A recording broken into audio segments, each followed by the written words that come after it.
anyway, he took her up and brought her back. Well, anyway, shortly after that, that's when they got overseas, and nobody wanted them. And the only time that they got a chance to really get in on the action, now they assigned them all kind of garbage runs,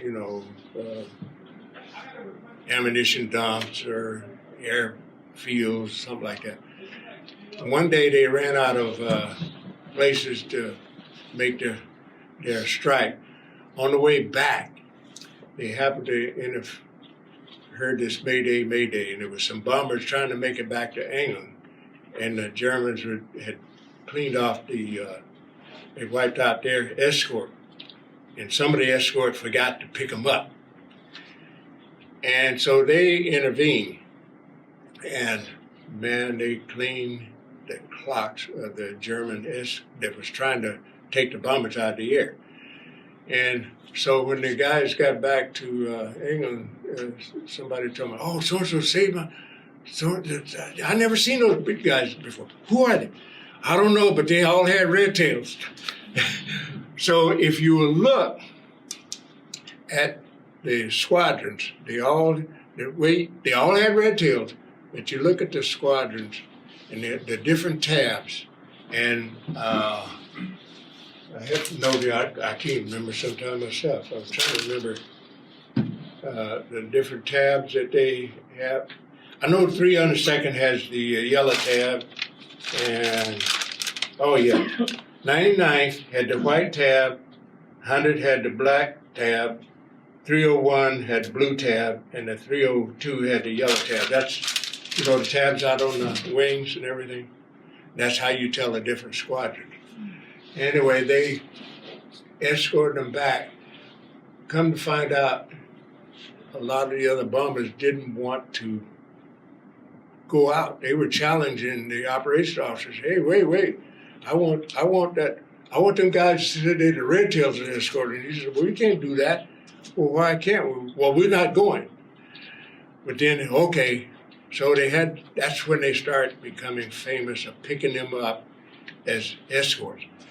The difference in their escort patterns, the escorts they had before, they would escort the bombers to their strike zone. They would go up or down to get around, and they would pick up the bombers after they dropped their load, and they would pick them up on the other side to escort them back.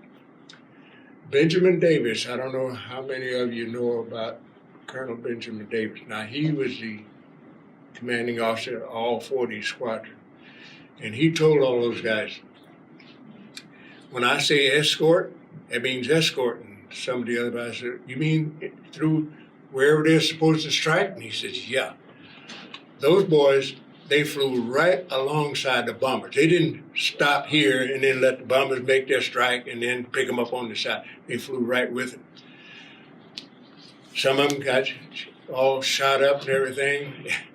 And my cousin, he was telling me, he says, my crew chief chewed me out for messing up his plane because it had some holes in it. He said, he wasn't even thinking about me. he didn't even say, "Well, I'm glad you're back alive." He said, "What you doing getting my plane shot up like that?" He said, most of the crew chiefs took it as if the plane belonged to them, and that was, the plane flew itself. So then he said, "No, not really. Everybody really took care of itself."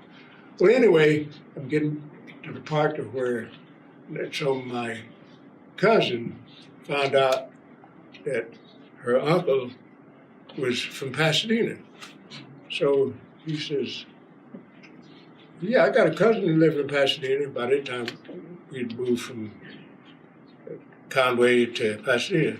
So he was telling... You're making this up. No, I believe it might be true. Anyway, I think he said, "I got a cousin that lived in Pasadena," and he told him her name. So Ernest, he told William, he says, "Well, tell him." So in 1950, I decided I'd look Charlotte up.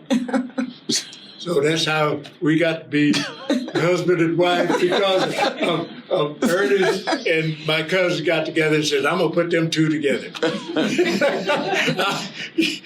You don't believe that? No. It could be true, couldn't it?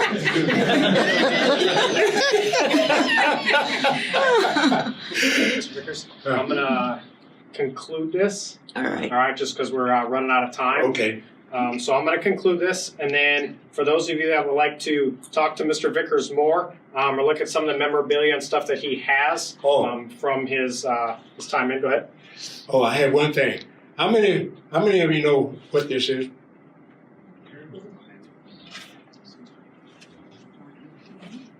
It is lined with steel tabs placed on certain intervals.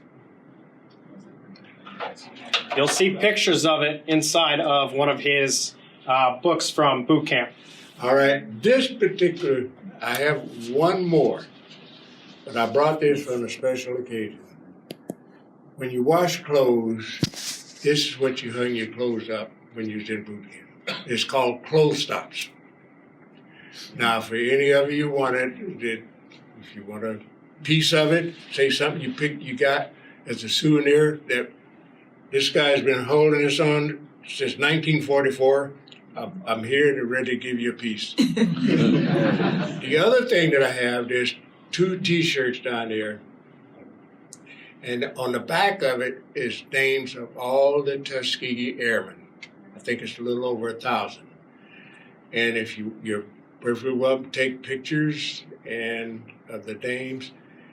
And I can tell you this for sure, if you're looking for a particular name, William T., it's from left to right, the 6th row, 19th name down, you'll find my cousin's name. Thank you for having us. And